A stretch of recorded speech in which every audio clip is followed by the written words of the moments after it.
आइए आइए, ठीक ठाक हैं सब लोग? खिचड़ी बना के आ गए सब? कमरे पे तो बनाए होंगे ना? अच्छा, चलिए ठीक है। तो पिछले दिनों हम लोगों ने देखा था अभ्यास 5 का नियम, ठीक है। आज फिर से एक बार अभ्यास 5 के जो नियम 10 से 15 तक हैं उनको देख करके फिर हम आगे चलते हैं। अभ्यास रचनानुवाद कौमुदी का 5 खोलिए। इसमें नियम 10 में कह रहे हैं कर्ता व्यक्ति नाम वस्तु आदि में प्रथमा होती है। और जैसे रामः पठति, पठति क्रिया का कर्ता कौन है? राम, इसलिए रामः में प्रथमा हुई। और क्रिया में भी उसी के राम के अनुसार ही क्रिया का रूप चलेगा। जैसे अब नियम नंबर 11 देखिए, किसी को संबोधन पुकारने में संबोधन विभक्ति होती है, जैसे हे राम या हे कृष्ण। नियम नंबर 12, कर्तुरीप्सित तमम कर्म, कर्ता जिसको व्यक्ति या वस्तु को क्रिया के द्वारा बहुत चाहता है, सबसे अभिप्रेत जो है उसकी, वो उसका क्या होता है? कर्म कहते हैं, उसे कर्म कहते हैं, उसे उसको हम कर्म कहते हैं। फिर नियम नंबर 13 में बता रहे हैं कर्मणि द्वितीया, यानी कि कर्तुरीप्सित तमम से कर्म संज्ञा होती है, और जिसकी कर्म संज्ञा है उसकी क्या होती है? उसमें द्वितीया विभक्ति हो जाती है। कर्म में द्वितीया होती है, जैसे रामः विद्यालयम गच्छति, इसमें विद्यालय में द्वितीया विभक्ति है, क्योंकि गच्छन क्रिया के द्वारा सबसे क्या विपरीत है? विद्यालय, इसलिए विद्यालय में द्वितीया विभक्ति है। स पुस्तकम पठति, पठन क्रिया के द्वारा सबसे क्या चाह रहा है? पुस्तक को, इसलिए पुस्तक में कर्म संज्ञा हो, पहले कर्म संज्ञा होगी तब द्वितीय विभक्ति होगी। जिसका कोई नाम पड़ेगा, मान लीजिए आप में से कोई है एक व्यक्ति जिसका नाम राम है, मैंने कह दिया कि आपका नाम राम है, तो इसके बाद हम कहेंगे राम विद्यालय जाए, तो राम जिसका नाम हुआ वही विद्यालय जाएगा, न कि और कोई जाएगा। इसलिए जिसकी कर्म संज्ञा होगी उसी में ही द्वितीय विभक्ति होगी। आगे और नियमों को द्वितीय विभक्ति करने वाले नियमों को बताएंगे। और उसके बाद है कि रामा विद्यालय में स पुस्तकम पठति, वह पुस्तक पढ़ता है, इसलिए पुस्तक में द्वितीय विभक्ति का प्रयोग किया है। स रामम पश्यति,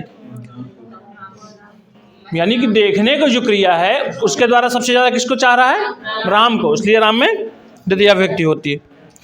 स फलम इच्छति, वह फल को चाहता है, तो चाहने इस क्रिया के द्वारा सबसे ज़्यादा किसको विपरीत है? फल, फल उसका जो है सबसे ज़्यादा इप्सिततम है। इप्सिततम नहीं, सबसे ज़्यादा इप्सिततम। एक इप्सित होता है, एक अनिप्सित होता है, एक इप्सिततम होता है, यानी कि जो सबसे ज़्यादा चाहे जिसको। ते प्रश्नम पृच्छन्ति, वे प्रश्न पूछते हैं। जो पूछने की क्रिया के द्वारा सबसे ज़्यादा कार्य क्या कर रहा है? प्रश्न को पूछ रहा है, इसलिए प्रश्न में द्वितीय विभक्ति। अभितः परितः समया निक्सा हा प्रति अनु के साथ द्वितीय होती है, यानी कि ये अव्यय है, इनका रूप नहीं चलता है। ये जैसे हैं अभितः, ग्रामम अभितः, विद्यालयम अभितः, विद्यालयम परितः, इस प्रकार से यथावत प्रयोग किए जाएंगे। आगे देखिए, गति मैंने चलना, हिलना, जाना, अर्थ वाली धातुओं के साथ द्वितीय होती है, जैसे ग्रामम गच्छति, गांव को जाता है, तो यहाँ गमन क्रिया में कुछ मूवमेंट हो रहा है, यानी कि चलना, हिलना, डुलना, इन अर्थ वाली धातुओं के साथ द्वितीय विभक्ति होती है। अब आइए अभ्यास 5, उदाहरण वाक्य देखे थे, फिर से एक बार देख लेते हैं। राम गांव को जाता है, रामः ग्रामम गच्छति, ग्रामम अभितः, गांव के दोनों ओर, जलम अस्ति, अभितः का प्रयोग दिखा दिए। इसी अभ्यास में पीछे दिए हैं अभितः, परितः, समया, निक्सा, हा, प्रति और अनु का प्रयोग बताए हैं। तो कह रहे हैं ग्रामम अभितः जलम अस्ति, गांव के अभितः माने दोनों ओर जल है। ग्रामम परितः वनम अस्ति, परितः माने चारों ओर क्या है? जल अस्ति, वनम अस्ति, वन है। ग्रामम समया पाठशाला अस्ति, समया माने पास में, निक्सा माने पास में, गांव के समीप में क्या है? पाठशाला।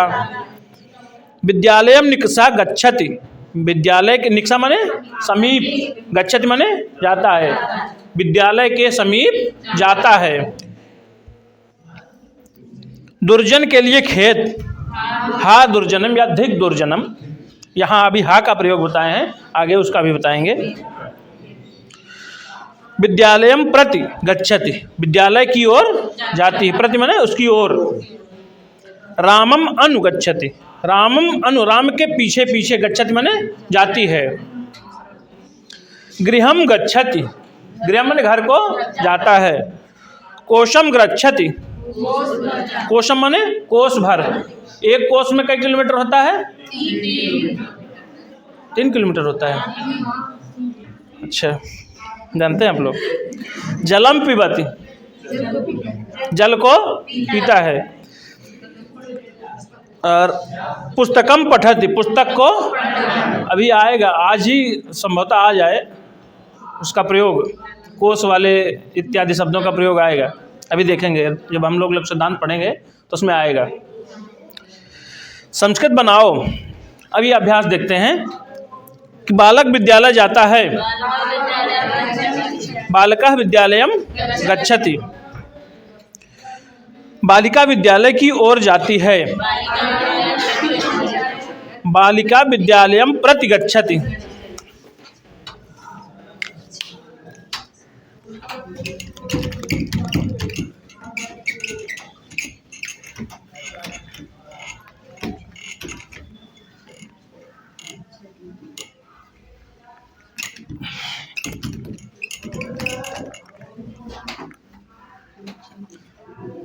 इसमें देखिए लिखा गया है कि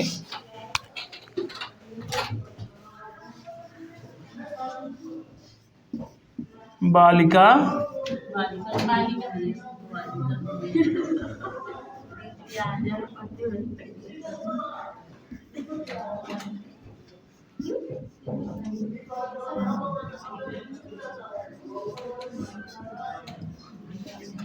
सही है।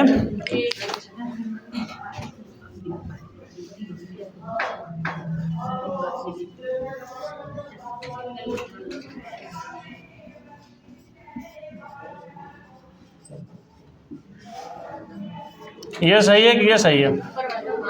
कैसे? बाद में क्या है? व्यंजन, इसलिए इसका ऊपर चला जाएगा। अगर यहाँ कोई स्वर होता तब ये हो जाता। आइए देखते हैं आगे। कन्या फल चाहती है, कन्या फलम इच्छति, फलम है, इसके बाद इच्छति, तो ये संधि हो जाएगी, फलम इच्छति हो जाएगा। ये इच्छति नहीं होता,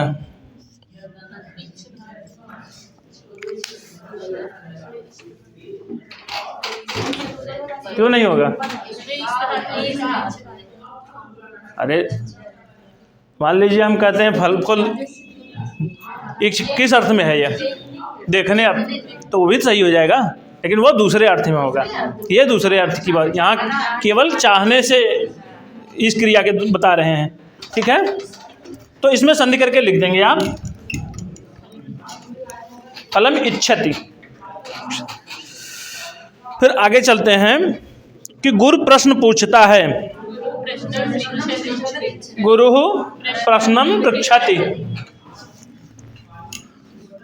अच्छा, यहाँ प्रश्नम में क्यों द्वितीया लग गई? हाँ, कर्तृ तमम कर्म से और कोई नियम है? एक तो द्विकर्मक धातुओं को जो परिगणित कराया उसमें प्रक्ष यह आती है, इसलिए फिर कहते हैं गुरु प्रश्नम पृच्छति या गुरु प्रश्नान पृच्छति। अगर मान लीजिए एक से अधिक प्रश्नों को पूछ रहा है तब प्रश्नान। द्वितीया बहुवचन में क्या होगा? प्रश्नम।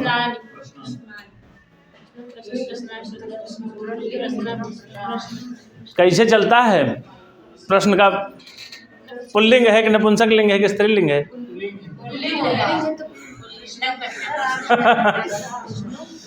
प्रश्न प्रश्नौ प्रश्नाः प्रश्नम प्रश्नौ प्रश्नान, इसलिए गुरु प्रश्नान पृच्छति, यह हो जाएगा। चलिए कहते हैं कि पुत्र फूल छूता है, पुत्रः पुष्पम स्पृशति, पिता सूर्य को देखता है, जनकः सूर्यम पश्यति। एक बताए थे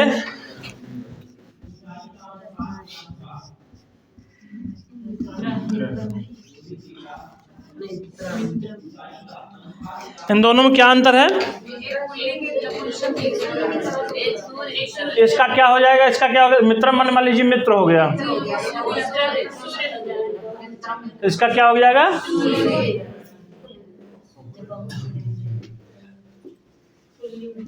कौन सा सही है? सही है कि ये सही है? सशंकित होकर मत बताइए, एकदम निर्धड़क बताइए सही है गलत है।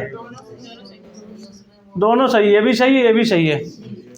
इसका प्रकरण अभी आएगा संधि में। आइए देखते हैं आगे कि पुत्र चंद्रमा को चाहता है, चंद्रमम होगा कि चंद्रमसम होगा?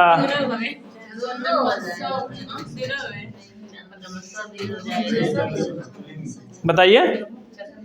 यहाँ जो चंद्र शब्द है ये पुल्लिंग का है, इधर बताए हैं ना, चंद्र माने चंद्र, तो हो जाएगा पुत्रः चंद्रम इच्छति, बाद में स्वर है इच्छति में, इसलिए म का म रह जाएगा, या तो चंद्रम इच्छति हो जाएगा। और मान लीजिए चंद्रमस शब्द है, उसका रूप कैसे चलता है? मैं एक बार लिख देता हूँ।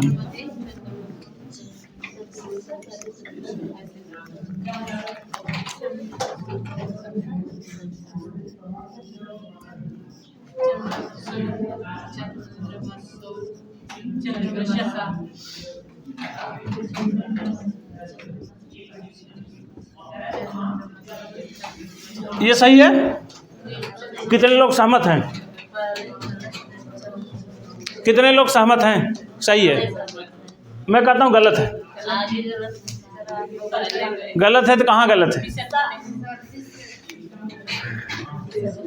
ये चला गया चंद्रमा चंद्रमसौ चंद्रमसा, यही सब जगहों से प्रश्न पूछता है।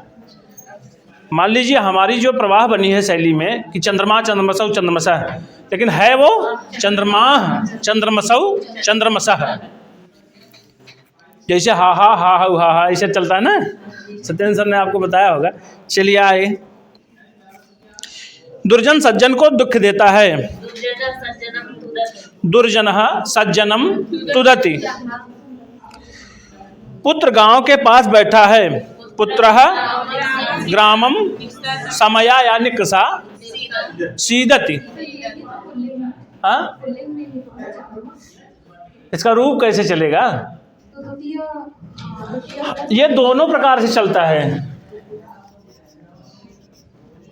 चंद्र चंद्रौ चंद्रा, ऐसे चंद्रम, वहाँ चंद्रम माने एक ही चंद्र है ना, या चंद्र किसी का नाम है मान लीजिए, तब उस अवस्था में चंद्र को देखता है, द्वितीय विभक्ति है, देखने की क्रिया के द्वारा सबसे ज़्यादा क्या विपरीत है? चंद्रमा, इसलिए यहाँ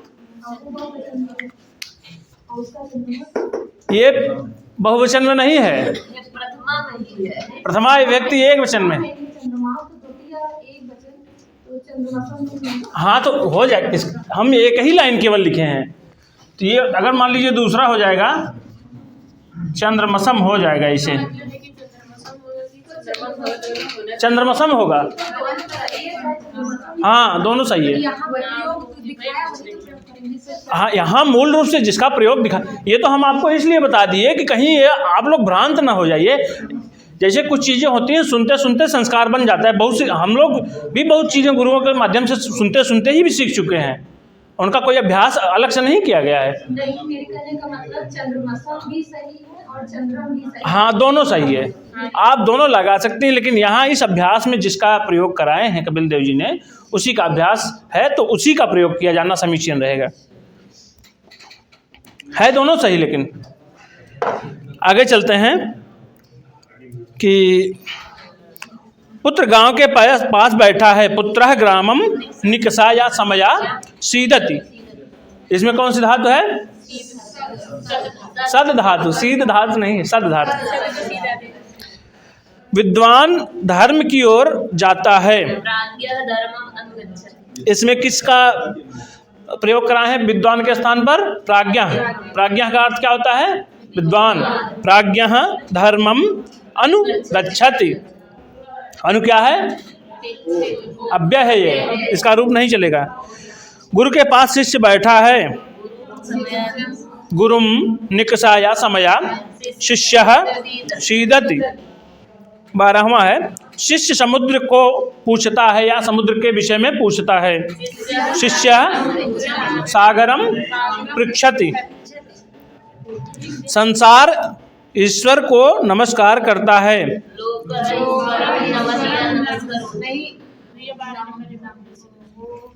शिष्य समुद्र को पूछता है, एक बार फिर से देख लीजिए।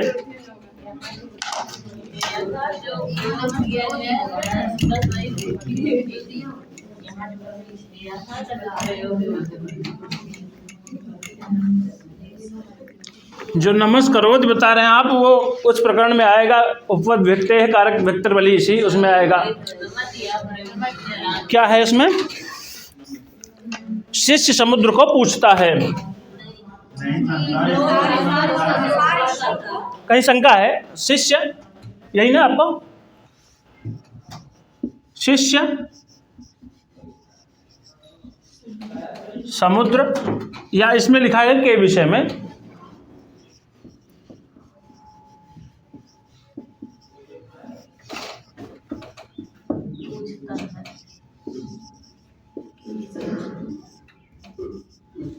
पूछता है, तो इसका क्या हो जाएगा? शिष्यः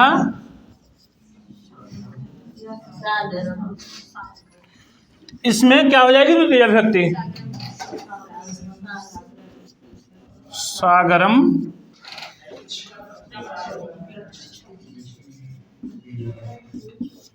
ये सही है कि ये सही है? कैसे? वहाँ बताया गया था कि ये इस मूल धातु ये है प्रक्ष, ये धातु है, इसको ये आदेश हो जाता है। विशेष रूप से ध्यान रखिएगा कि धातुओं को अगर पूछेगा तो ये प्रश्न बनने लायक होता है। प्रक्ष धातु है, ठीक है, कोई दिक्कत? आगे चलते हैं। संसार ईश्वर को नमस्कार करता है। लोकः ईश्वरम नमति।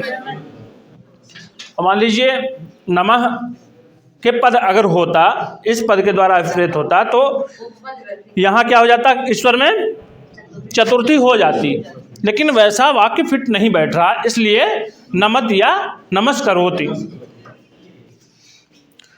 हे पुत्र पिता कहाँ है? हे पुत्र पिता कहाँ है? हे पुत्र या पुत्र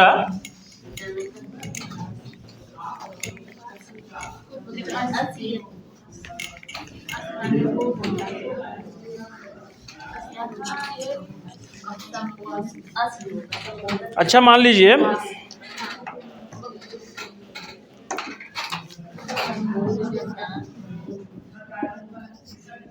हे पुत्र जाओ।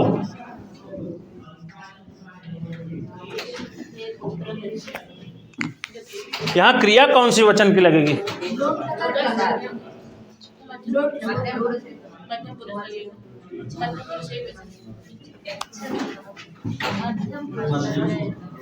पुत्र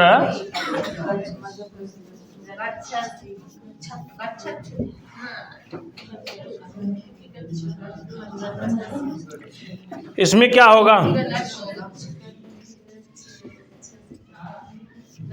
अब बताइए, अब तो और मामला बढ़ गया।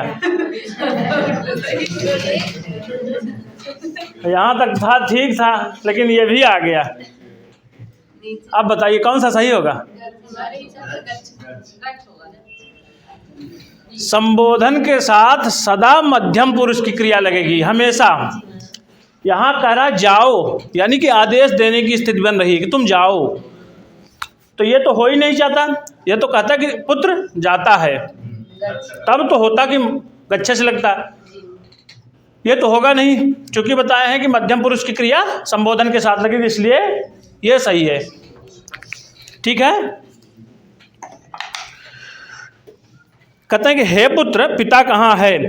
पुत्र संबोधन लगाएंगे, संबोधन का चिन्ह जो है, उसके बाद पिता कहाँ है? पिता कुत्रास्ति। हे दुर्जन, धर्म को क्यों नहीं स्मरण करता है?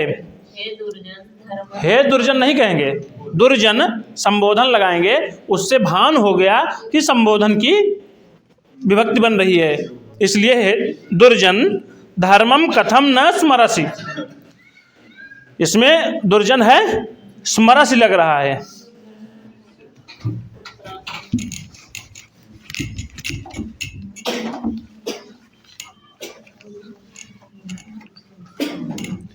ये प्रश्न भी प्रष्टव्य है, पूछा जा सकता है।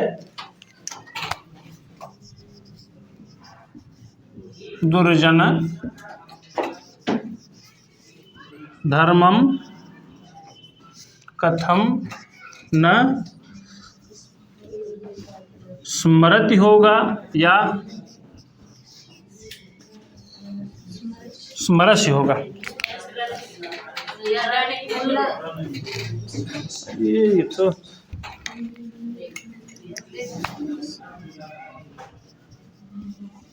लिखते समय लिखा जाता है तब लगता है कुछ छूट रहा है। हाँ, अब बताइए ये होगा कि ये होगा? क्यों? दुर्जन में संबोधन हो रहा है कि तुम क्यों नहीं कर रहे हो, यहाँ भान हो रहा है कि तुम माने मध्यम पुरुष, तो ये हो जाएगा, न कि ये हो जाएगा। इसके साथ प्रश्नवाचक चिन्ह लग जाएगा। ठीक है, आगे चलते हैं। राम घर कब जाता है? रामः गृहम कदा गच्छति या रामः कदा गृहम गच्छति। संस्कृत भाषा एक ऐसी भाषा है जिसमें कर्ता क्रिया कर्म चाहे जहाँ कर दीजिए, वाक्य का जो अर्थ होता है वो बोध हो जाता है। अगर यही अंग्रेजी में हो जाए तो अगर क्रिया को पहले कर देंगे तो प्रश्न हो जाएगा, वो प्रश्नवाचक बन जाएगी वो वाक्य पूरा। लेकिन इसमें आगे चाहिए कर्ता को रखिए, चाहे क्रिया को रखिए, चाहे कर्म को रखिए, लेकिन वाक्य का जो अर्थ है वो वही रहेगा। इसीलिए जो कंप्यूटर के लिए सबसे उपयुक्त भाषा मानी गई है, यही कारण है। जब ऊपर प्लैनेट से मैसेज भेजे जाते हैं नीचे धरती पर, उस सेंटर पर, तो उनके शब्द वहाँ के कुछ और रहते हैं आगे पीछे, यहाँ कुछ और हो जाते हैं आगे पीछे, तो वो प्रश्नवाचक में बन जाते हैं। जैसे मान लीजिए कहते हैं कि ही इज गोइंग,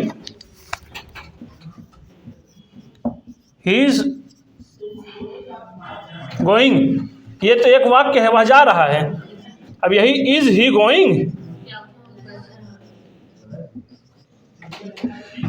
अब ये प्रश्नवाचक ये कह रहा है कि क्या वह जा रहा है, ये इस अर्थ में हो गया। और यही वाक्य था ही इज गोइंग। और ऐसे संस्कृत भाषा में रामः विद्यालयम गच्छति, ये वाक्य है पूरा। अब चाहे विद्यालयः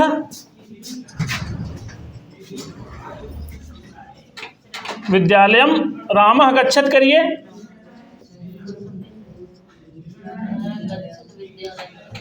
चाहे गच्छति विद्यालयम रामः करिए, तब भी वही अर्थ आएगा कि राम विद्यालय जाता है। तो ये रही हमारी संस्कृत भाषा की वैशिष्ट्यता। इसी कारण से संस्कृत भाषा को कंप्यूटर के लिए सबसे उपयुक्त भाषा माना गया है। आगे चलिए, कहते हैं फूल के चारों ओर जल है।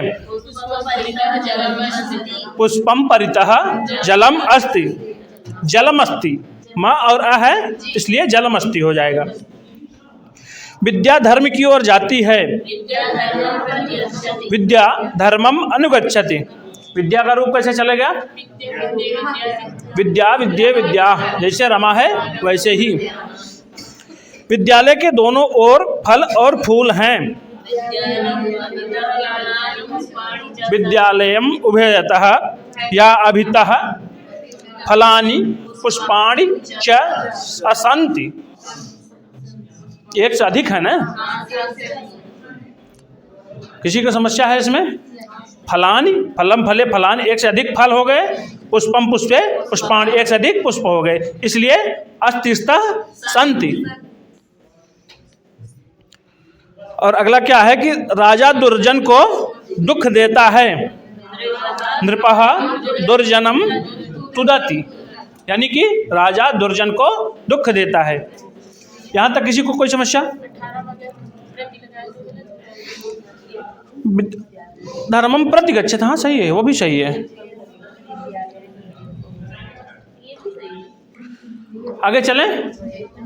अभी अशुद्ध वाक्य और शुद्ध वाक्य के नियम क्या है ये बता देते हैं। विद्यालय गच्छत, इसका होगा विद्यालय में गच्छत। नियम नंबर 15 में बताए थे गति इसके अर्थ वाली धातुओं के साथ द्वितीया होती है, इसलिए इसमें द्वितीया विभक्ति नहीं है, इसलिए ये गलत है। और सही क्या है? विद्यालयम गच्छति।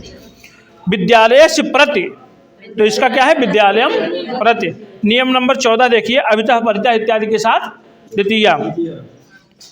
ग्रामस्य निकषा, ग्रामम निकषा, ये भी वही नियम है। अभितः परितः समया निकषा इत्यादि के साथ द्वितीय विभक्ति होती है। धर्मस्य अनुगच्छति, धर्मम अनुगच्छति, क्यों? वहाँ अनु का परिगणन कराए हैं। पुष्पस्य परितः, पुष्पम परितः, ये भी उसी नियम नंबर 14 के तहत ये वाक्य शुद्ध हो रहा है। अब वाक्य बनाओ का लिखा है कि दो के वाक्यों को बहुवचन में बनाओ। जो संस्कृत बनाओ लिखा गया है, इसके वाक्यों को द्विवचन में बनाइए। ठीक है, इसको आप लोग स्वयं से कीजिएगा। कहीं भी किसी भी प्रकार की कोई समस्या इस पाठ से संबंधित हो तो आप जरूर बताइएगा। ठीक है, ठीक है, धन्यवाद।